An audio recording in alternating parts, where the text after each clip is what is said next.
Okay, so let's just try a bit with the stick.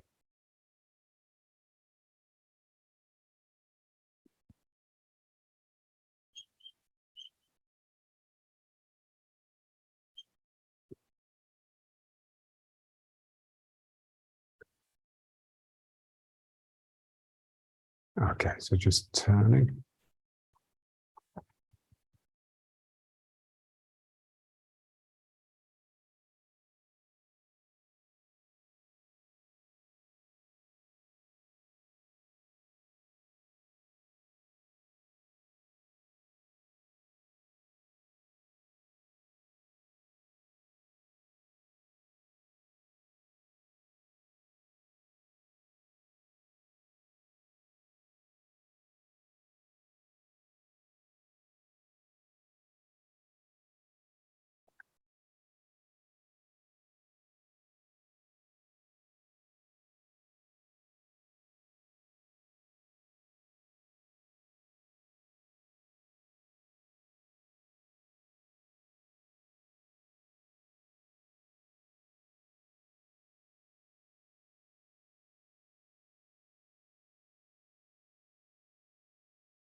Feel the two muscles. There's one that's tightening in order to move you, but the one the other side is supporting. So it's remaining toned and just gently supporting the muscle that's working.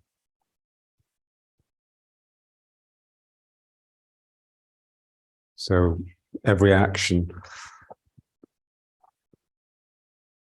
involves two muscles at least.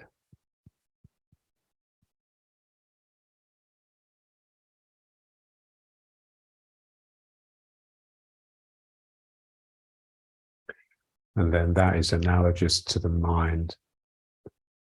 So the small mind acts like the small muscle, the muscle that's working, and the large mind contains and observes and supports.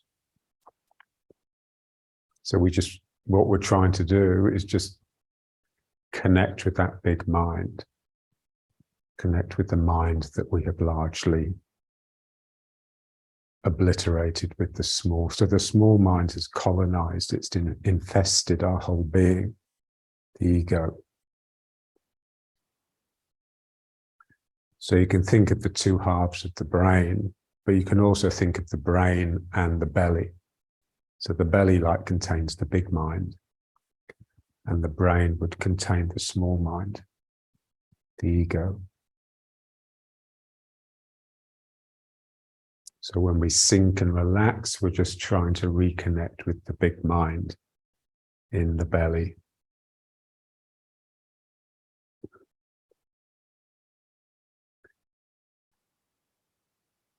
So we just want to keep working until the two muscles either side bind together into like a tight unity.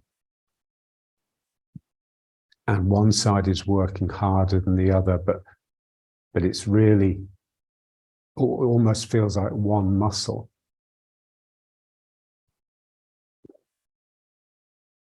So there's no slack in the system. In order for the mind to think to itself, there has to be slack in the system. So if we can just remove that slack, then the mind will be suffocated.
So the small mind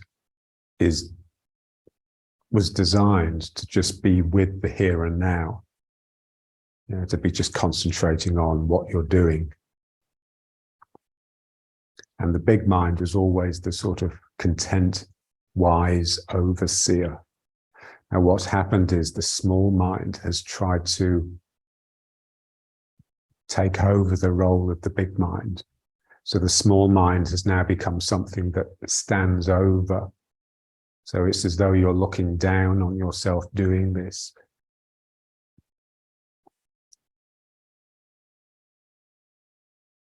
So that's sort of what they call conscious interiority. So this thing of just talking to oneself all the time.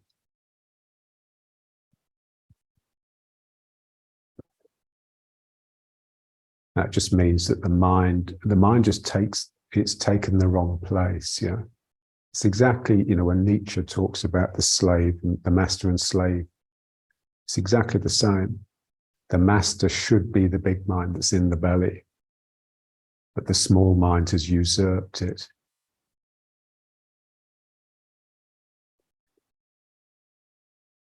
And I think it's got a lot to do with how our diet changed when we turned to agriculture. Basically, we just started having much more like one thing in the diet, and they were normally carbohydrates, because the big advent of agriculture is basically grain.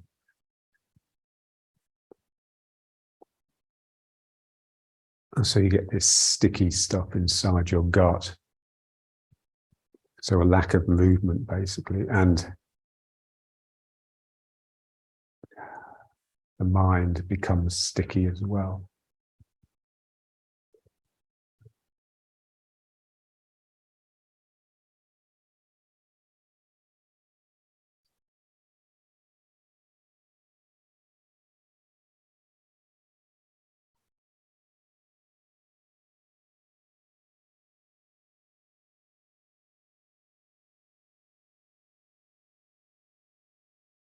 And now let's just go side to side. Again, just start slowly. So just make the movements small until you've built the two sides into this unit. So one side supporting the other. So my left side is tensing to pull me down, but my right side is tensing to stop me from falling too much. So I've got one active force and one containing force. And I just want to feel them really bound up and unified. The value of unity is 2. So it's just the yin-yang circle, really.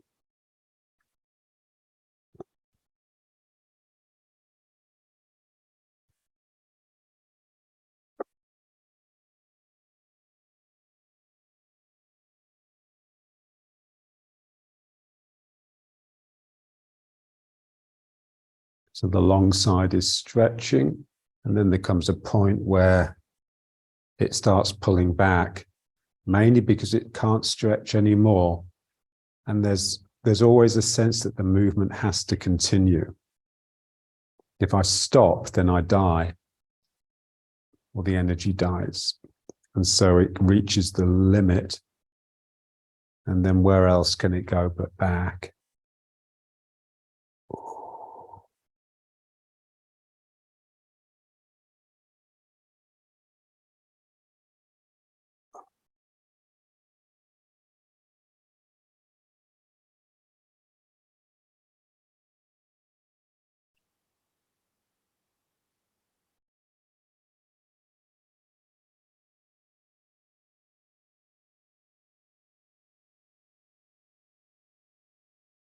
Yeah, so we're just turning the sort of waist, lower back, what I call the midriff, the waist, into this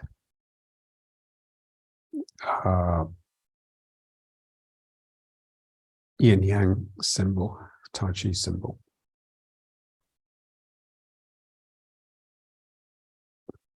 So the side that's active, so here the side that's pulling me down, the short side, would be the yang. and then the supporting side would be the yin. So what we're interested in all the time is how the yin changes to yang and vice versa. So I'll let the yin stretch, stretch, stretch, stretch, and then I'd like that pull back to be a function of the elasticity of the muscle rather than because I've made a conscious decision. So here it can't stretch anymore, and I just feel it pulling back. It's pulling back all the time, but the other side is pulling more strongly.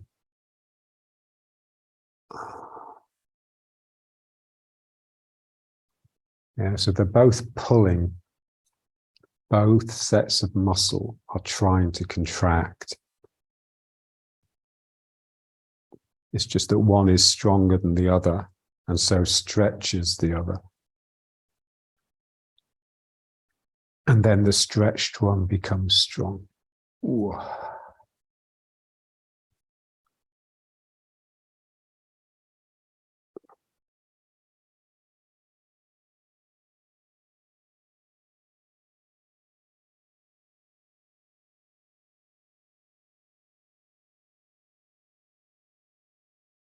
Okay, and now let's just letting the head droop.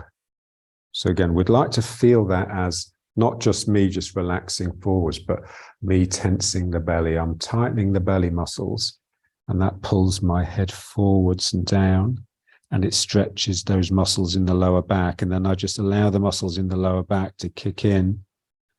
That pulls my head back up. And if they continue working, they'll pull me backwards. And then just the muscles in the belly now tighten and pull me forwards.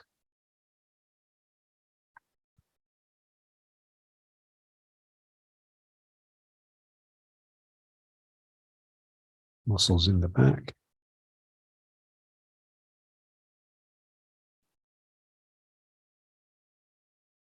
Muscles in the belly.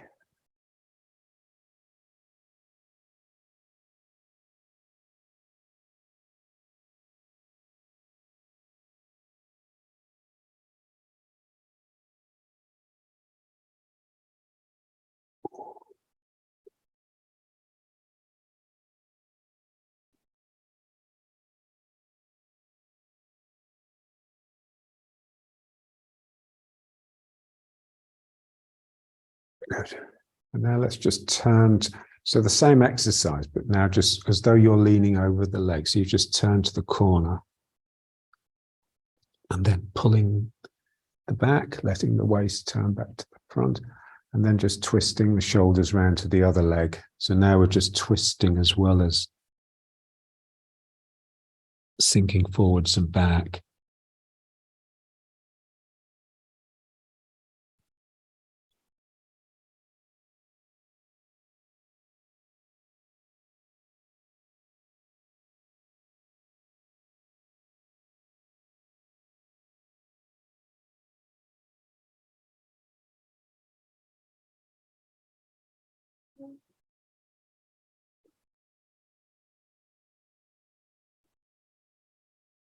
Yeah, so every movement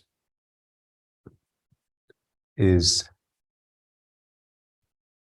effectuated by a muscle tightening, but it's regulated by another muscle, the other side, almost like trying to slow it down. I think this is why, when you watch, as I've said before, when you watch like an enlightened master walking, they almost look like they're walking in slow motion, because everything that's coming from the small mind is being regulated by the big mind.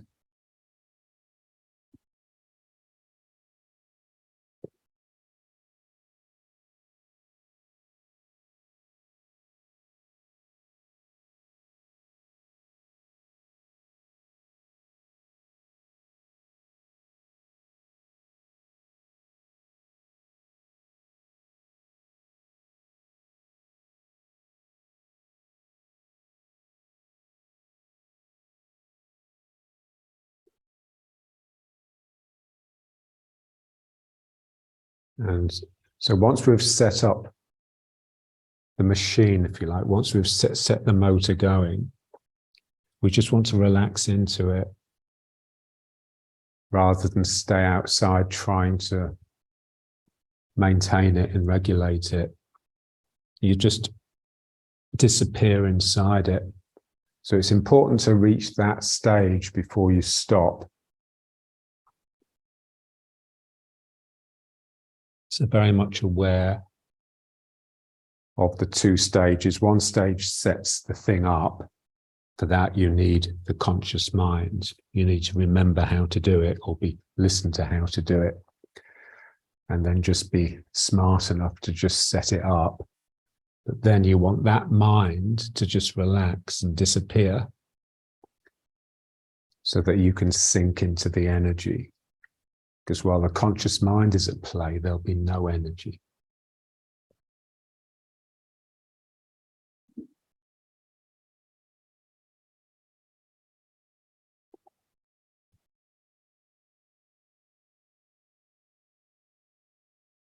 Okay.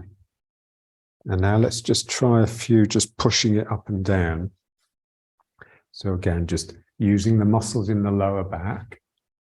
And then once it's up, using the muscles in the belly to pull it down. So again, just feeling the back and the belly unified in this alternating machine. So my back and the belly.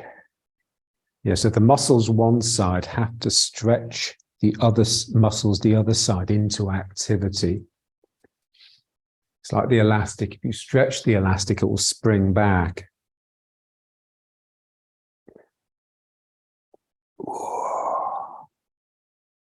Pushing up, and then that stretches the belly, and then the belly is stimulated to pull back. So you stimulate the elastic by pulling it.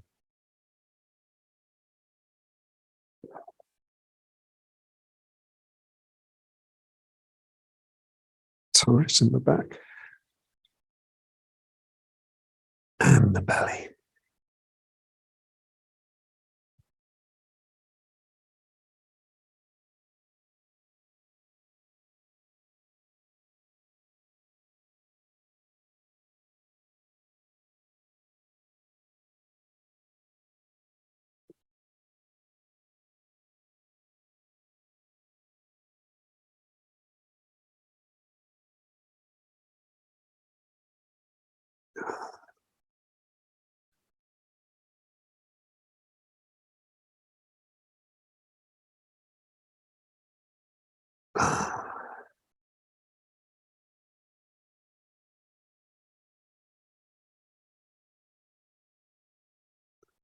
So when you sink into it, when you get out of that conscious mind and you sink into the exercise, you sink into the energy, it will intensify.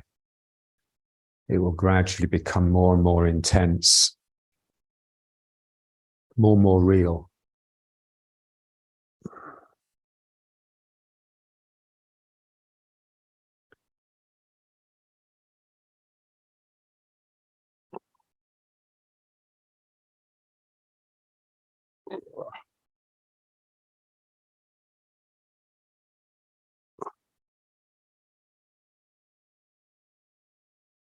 And then, so when it becomes intense and you then come out of it, basically it just feels like you've been in a fight. You know, you feel whacked. Okay, and now let's just pull. So just pulling. And this one's really good for loosening the jaw. So just sort of move the jaw from side to side, the lower part of the jaw. And just gradually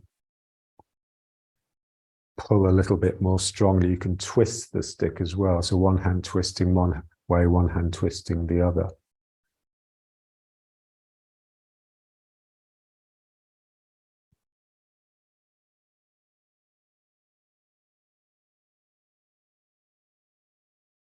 And then just push the stick, so pushing the two hands towards each other, but it's the same thing. It stimulates the fascia It gets the body moving in this sort of fluid, elastic way. So completely not mechanical.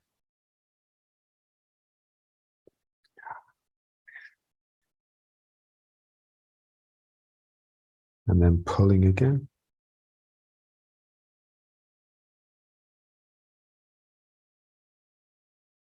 And pushing again.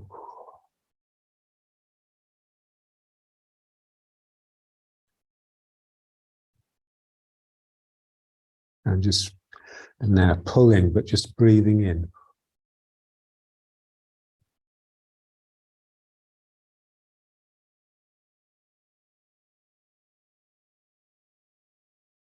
And then pushing and breathing out.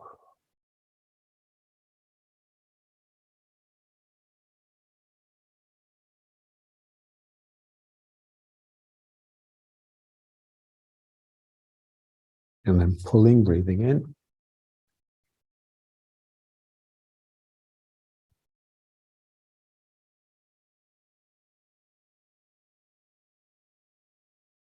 And pushing, breathing out.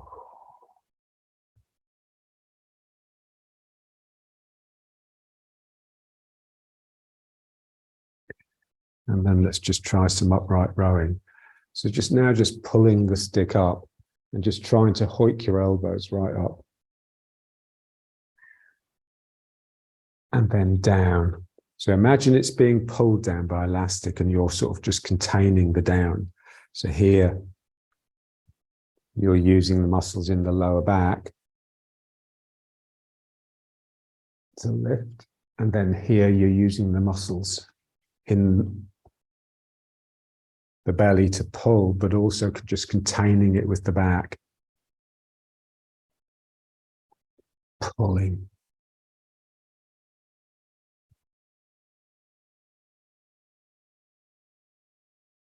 And again, this is a pull. Pulling. And you can pull the hands apart as well.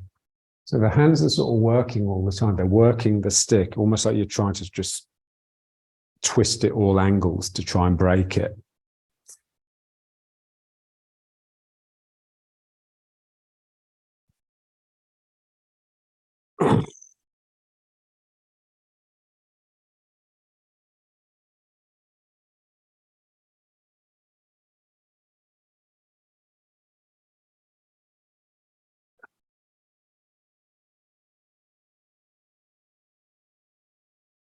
And one more.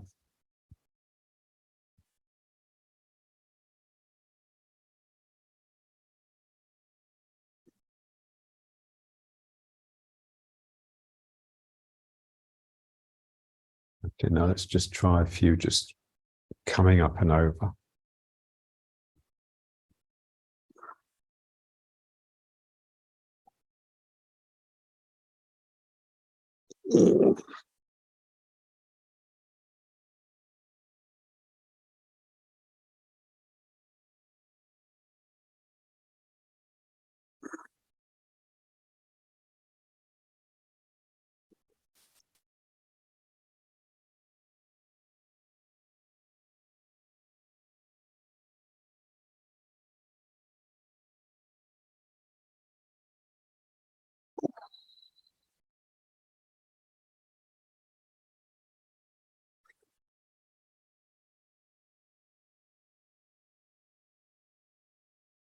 Couple more. So up.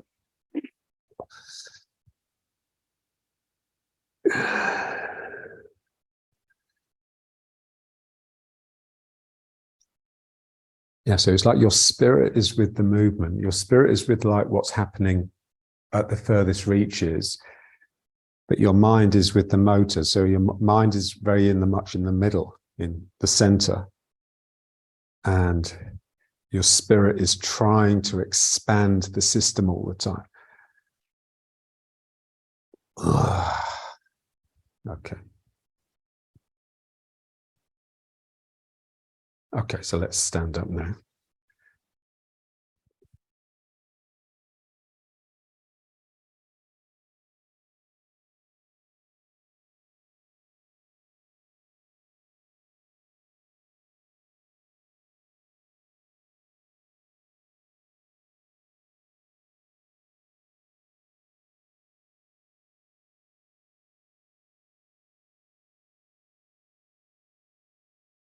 Yeah, so those exercises, they're just great for just the belt of the waist, the ring of muscle that's around here.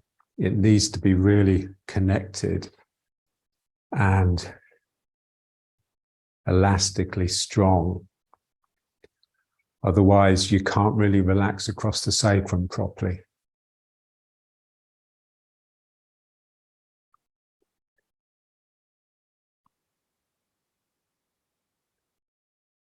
And you don't really unify. Unless you can relax, you can't unify the body. So the body is very much two halves, a left and a right. So we need to just relax into that. But in order to relax into that, there has to be something that contains the system. Because the problem, obviously, when you just relax two halves away from each other is that they will just disengage. And so this it's a bit like the fascista, you know, like the string around the bundle of sticks, you know, which the word fascist comes from. So it unifies the system. It contains and holds the system together. So I don't want a sense of oneness as being this one authority that's lording it over everything else.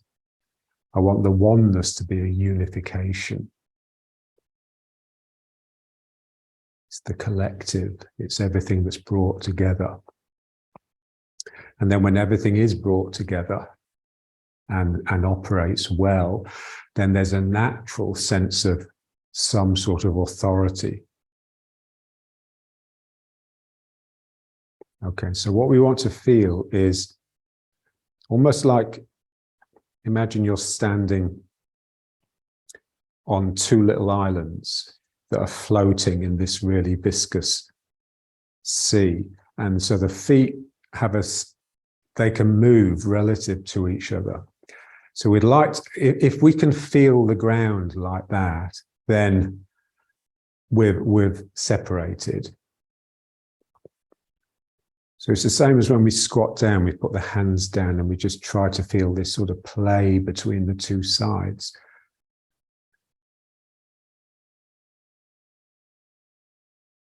Yeah, so something in me here is really holding on in order to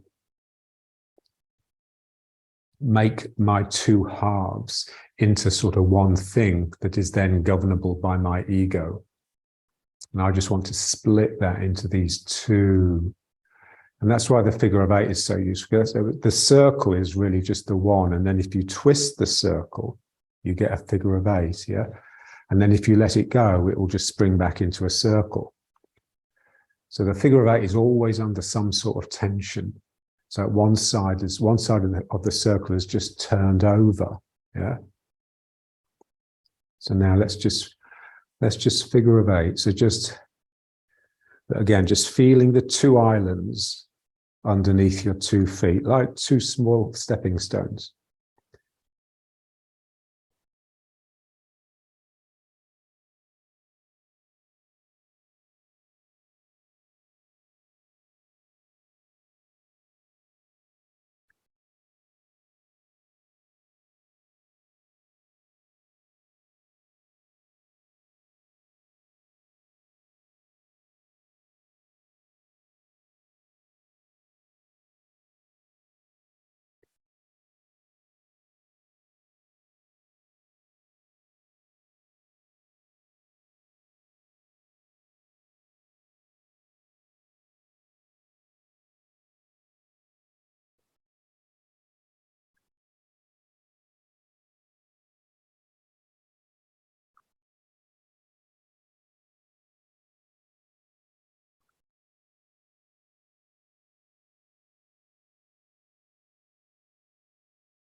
So this sense that there's like a rift opening up in the middle of your body.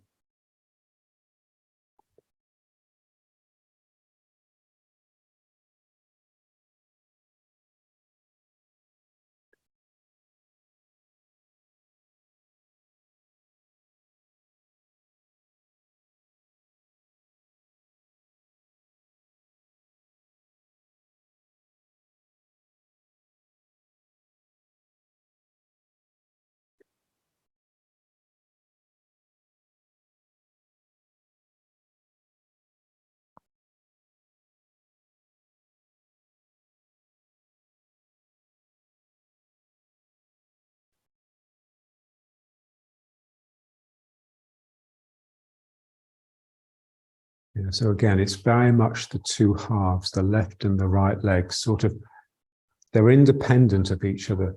So they really have to cooperate in order to make the machine work. If they were just locked together by a central authority, then they wouldn't need to work so hard. So they really need to listen to each other and be sensitive to each other. And it's just a lot of work. It's a completely different use of the mind, using the mind to keep a system in equilibrium rather than using a mind to control the system.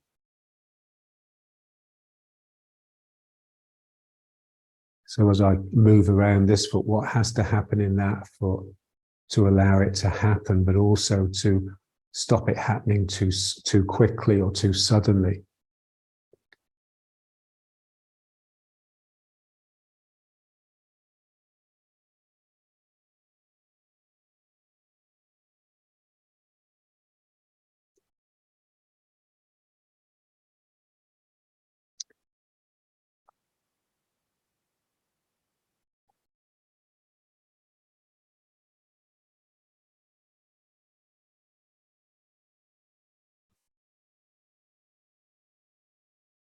And so we want a system that just requires constant attention.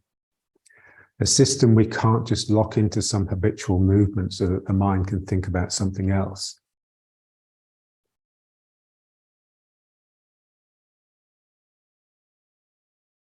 Pay attention. It really is like a payment. It's work, it's real work. Ooh.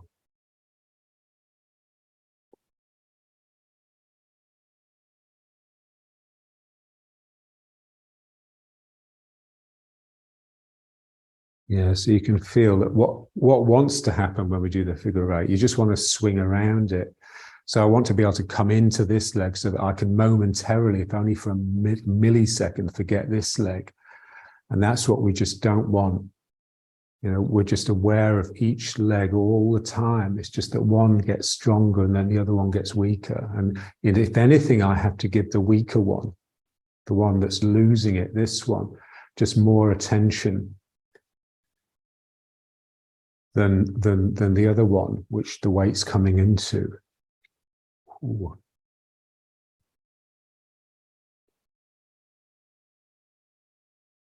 And you can feel, you know, there's an energy to it. It's shaking, it's vibrating. That's just an indication that it's alive and that it's correct.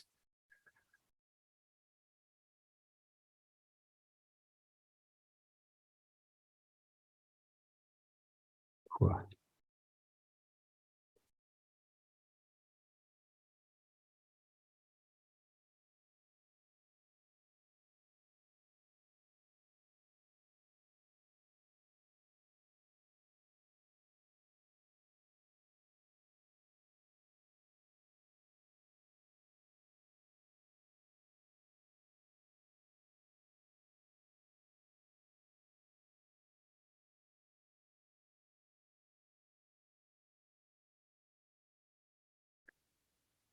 And then just back to riding horse.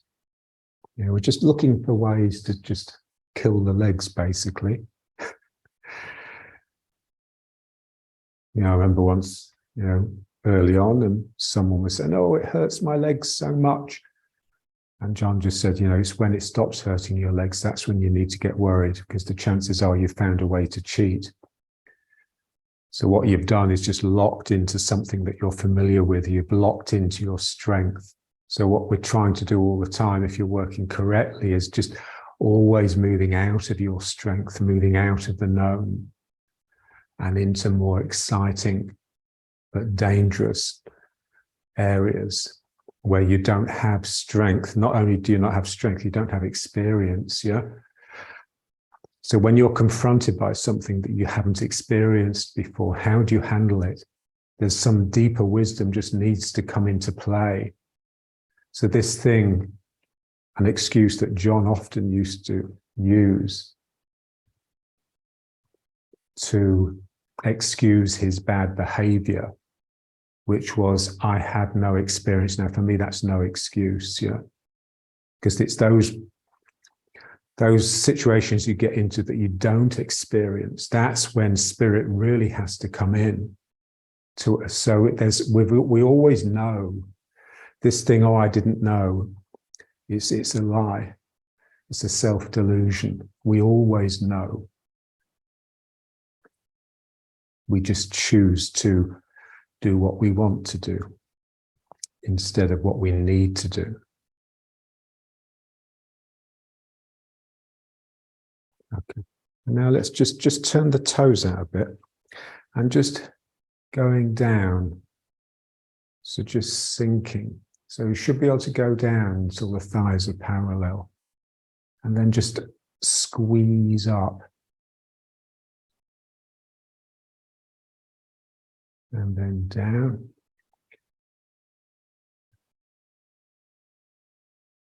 So we should be able to get down quite a way without the bum going out. Obviously, if you go down into a squat, then your bum does go out, but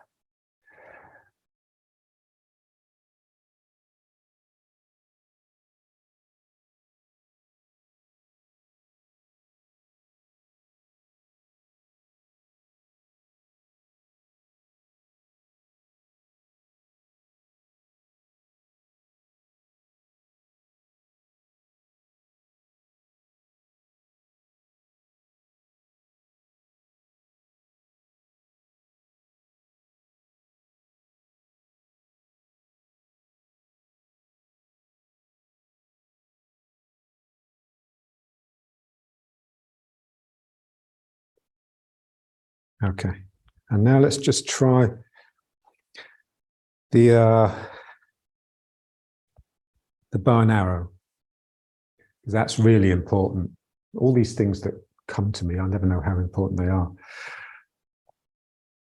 So this is what the thing is, when you sort of review, if you've lived a life of practice, yeah, then when you review it, when you look back, you can see that the only mistake that you really made was that you didn't believe yourself. You lacked the confidence to just realize how important your insights actually are. So that's something we sort of learn late. But once you learn it, that's what John would say, that's when you make your quantum leap. Okay, and now just turning one foot out to this corner, and then just turning into it by pushing this foot that way so that the hip is pushed this way, and this foot this way so the hip is pushed this way. So again, it's a bit like twisting the circle to get the figure of 8. It's under tension, because if you just release if you just release it into a relaxed, steady state, it will just flick back to the front. So we just want to feel the two legs working equally. Yeah, so I want to get away from this idea of putting the weight in one leg in order to free the other one. Yeah, I want both of them just really elastic and springy, but I want the spring, not so much a spring like this, but a spring side to side in my waist.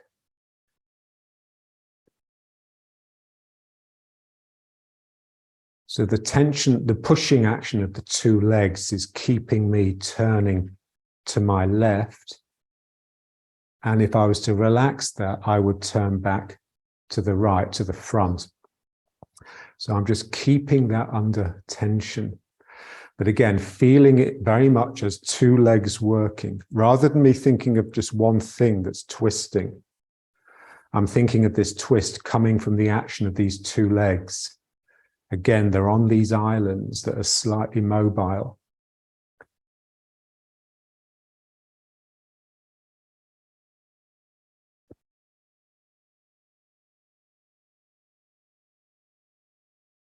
And then just relax it back to the front and bring those left toes round, and then point the other toes out. And now again, turn by using the two legs equally. I don't want to just push with this leg and then just hope that this leg braces and holds me. I want both legs pushing to get a real sense of revolving towards the corner. So this is what, when I watch my students working, if we're turning, then what makes it look weak is if they're moving too much from leg to leg. You can see a lot of the energy is just getting dissipated by shifting their weight. So when we turn, it's almost this sense that we're stuck in the middle and we're just revolving around a stake, and that stake is the spine. So this is really pushing this way, and the both pushes are really active.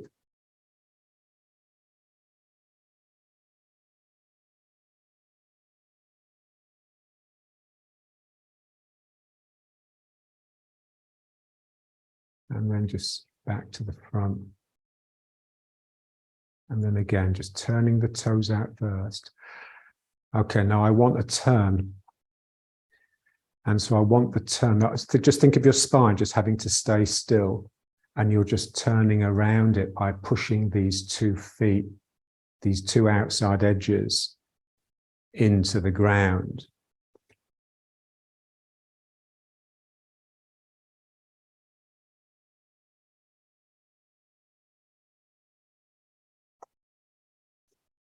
And then once you get it, just keep it dynamic. Yeah, it's always trying to relax back. It's always having to be pushed the other way. And then just draw your mind to the cross energy. Yeah. So in order to get the cross energy, in order to get energy coming from the front leg into the back hand and energy coming from the back leg into the front hand, I have to keep this system really dynamic and really in this really delicate working equilibrium.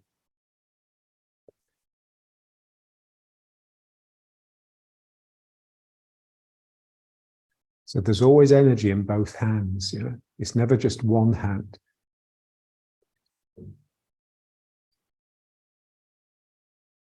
That's how we would produce force, is basically just make it come out of one hand.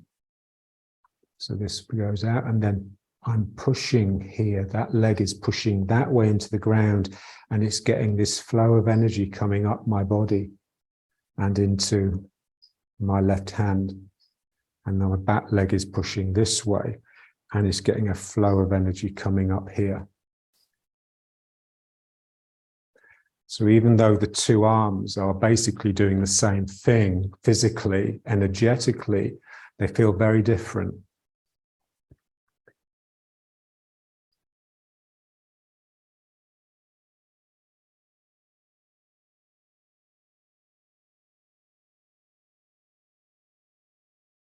And then back to the front, and then this side again. So this real sense of just being, you're stable in the middle, and you're just turning about the pole of the spine.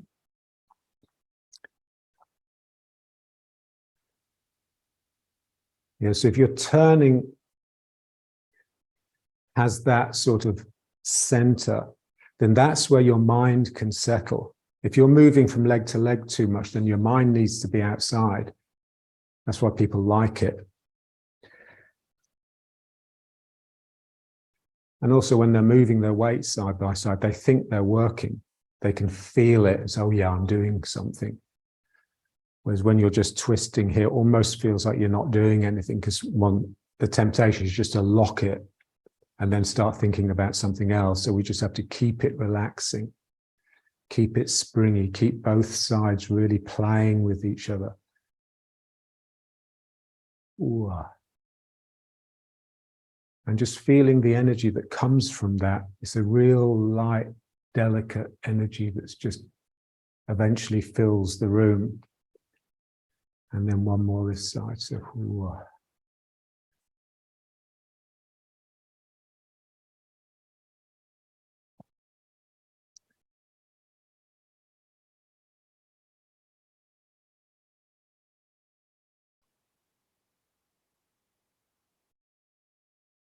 Yeah, so if I want to get energy out of the front leg, basically I have to push with my back leg into the front leg so that the front leg can squeeze through that. Yeah, so the energy is actually coming from here, but really the thrust, the work, is coming from my back leg, pushing me forwards. And then my front leg doesn't just contain that. It doesn't just allow me to settle onto it. It drives through, like it's boring a hole through my body and into my opposite hand. And then if I want to get energy out of my back leg, my front leg basically needs to squeeze me back so that this can make its way through my body. So that's the form all the way through. You can just work on that in the form. But you really have to stay down. This is what John was into just before we moved to Blakeney. And his form was just so sunk. His legs had really become strong.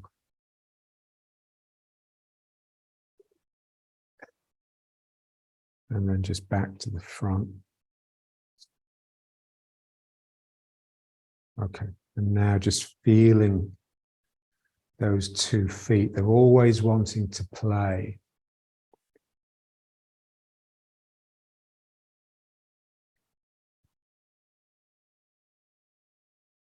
You know, I came across a quote recently. He said basically the secret to happiness is basically to find something that you can just really work at that's far more interesting than you are.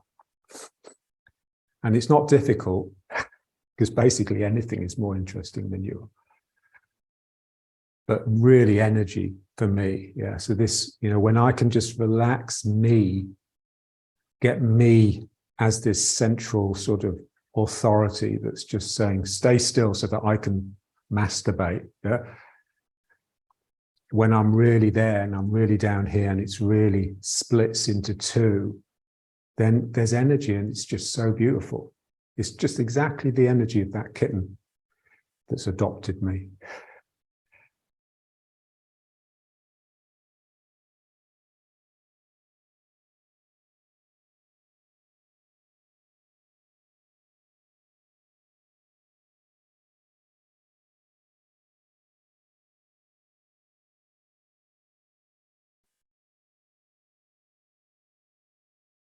And it's just some, you know, we just need to remind ourselves every day, many times a day.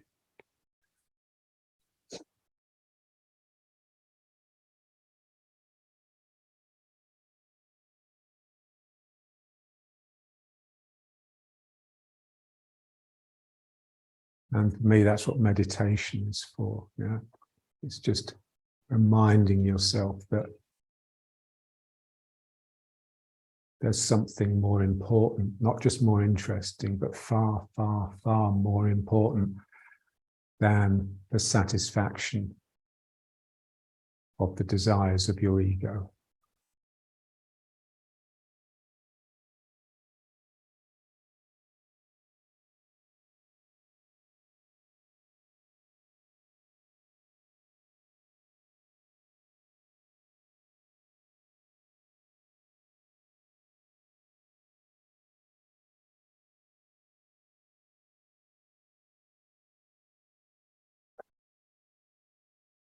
So what is it that holds it? When you relax sufficiently to let go of that central authority, what is it that holds it all together? And it's just the tone of your fascia. Yeah, so not just like a physical fascia, all these sort of threads and filaments and sheets and connectivities in your body, but the mental fascia. Yeah, so the real mind is actually structured pretty much identical to the body.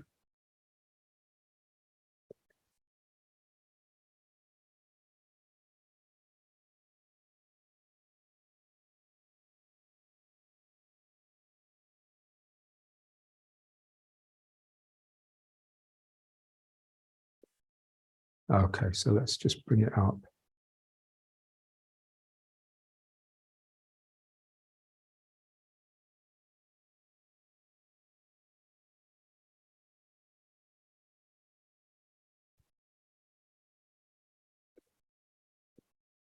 And again, even though we've brought it up to 1, it's very much still this feeling of the 2 sides interacting.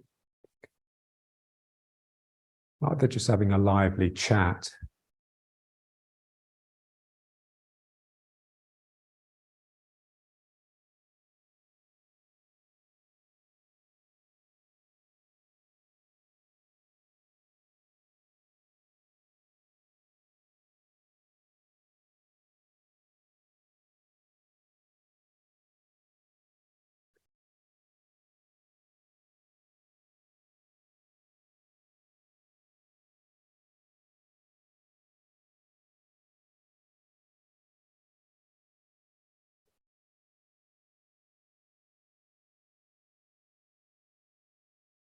Yeah, so what maintains it,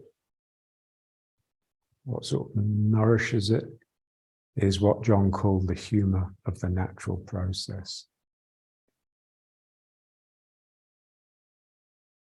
And that's really, so that sort of light, playful spirit.